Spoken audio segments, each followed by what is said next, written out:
ઘરવાળી એક એવી વસ્તુ છે સાહેબ કે જેના સમજવી બહુ ખાટી છે.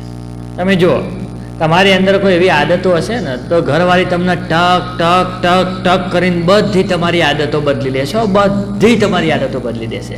અને પછી કોઈક વાત હશે ને તો કહે છે ખબર છે, આ વાત અમે તો કે પહેલાં જેવા રહ્યા જ નહીં.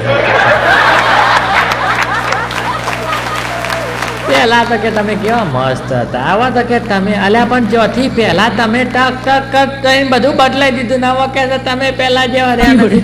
હા જો સેટિંગ આવવાનું તમે કહેજો.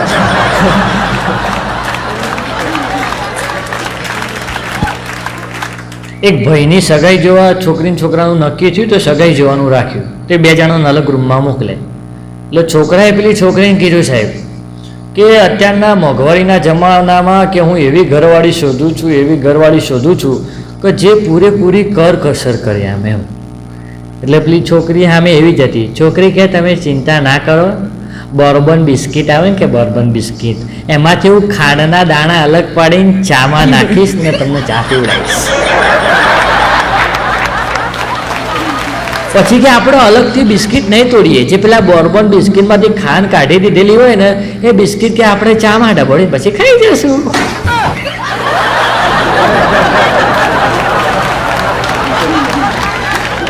ફોરેનમાં જેટલા છૂટાછેડા થાય છે ને ફોરેનમાં એટલા આપણે ભારતમાં નહીં થતા. કારણ કે જો ફોરેનમાં જે મહિલાઓ હોય ને એ એના પતિને કોઈ બીજી મહિલા સાથે મેલાવે ને મતલબ ભેગા કરે તો એ શું કહે કે હેલો મીટ માય હસબન્ડ એમ.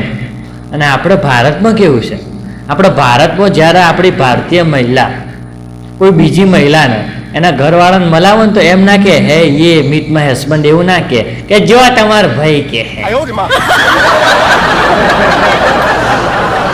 અને તરત એના છોકરાને કહી દો, પેલી હમવાળી મહિલા હોય ને તરત એના છોકરાને કહી દે કે મામાને હાય બોલો બેટા, મામાને હાય બોલો. એટલે આપણે સારું છે આમ તો તરત ભાઈ ને મામા બનાવી દે ને એટલે છૂટા છેડાઓ છે.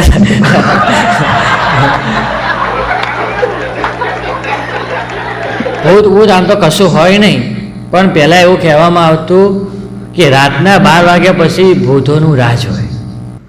અને અત્યારના જમાનામાં ભૂતોનો જમાનો જતો રહ્યો, કારણ કે એમનો બધો ધંધો છે ને વોટ્સઅપ, ફેસબુક અને ઇન્સ્ટાગ્રામની રીલોએ લઈ લીધો.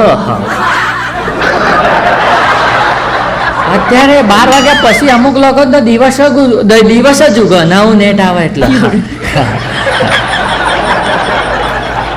અત્યારે ભૂત કોઈ નડતો નહીં, ખાલી એક માણસ સોમ સામ રસ્તો હોય ને આમ બીક લાગે એવો ઘમઘો રસ્તો હોય એના ઉપર આમ રીલ જોતો જતો હોય ને તો સાહેબ એના આમ રૂપિયા જેટલી બીક ના લાગે બોલતો.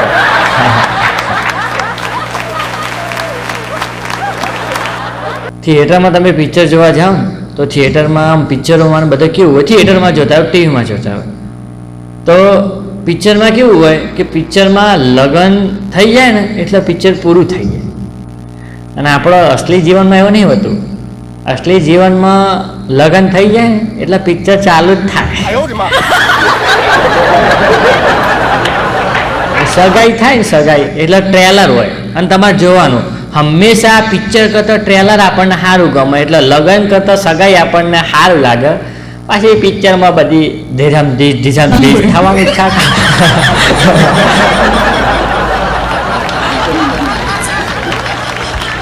હમણાં મારો એક ભાઈબંધ હતો સાહેબ, એની હમણાં નોકરી લાગી તો એને નોકરી પછી એની 12 વર્ષ જૂની ગર્લફ્રેન્ડ હતી સાહેબ, એને મેસેજ કર્યો કે હાય બેબી એમ.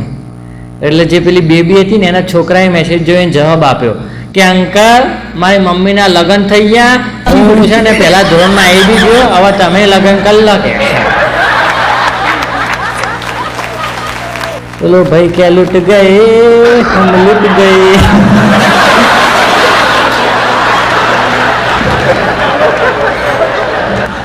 હમણાં દવાખાને ગયો ને તો ડૉક્ટર સાહેબ મને શું કહે ખબર છે કે તમે ફળો અને શાકભાજી ખાવાનું રાખો. તમે ફળો અને શાકભાજી ખાવાનું રાખો તો કે તમારે દવા ખાવાની જરૂર નહીં પડે. મેં મનમાં કીધું ડૉક્ટર સાહેબને શું કહેવું, અત્યારે ફળો અને શાકભાજી દવા ખાઈને આવે છે.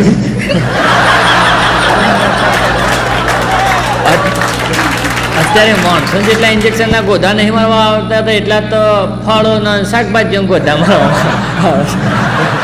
ઇન્જેક્શનના. બરોબર છે જય હો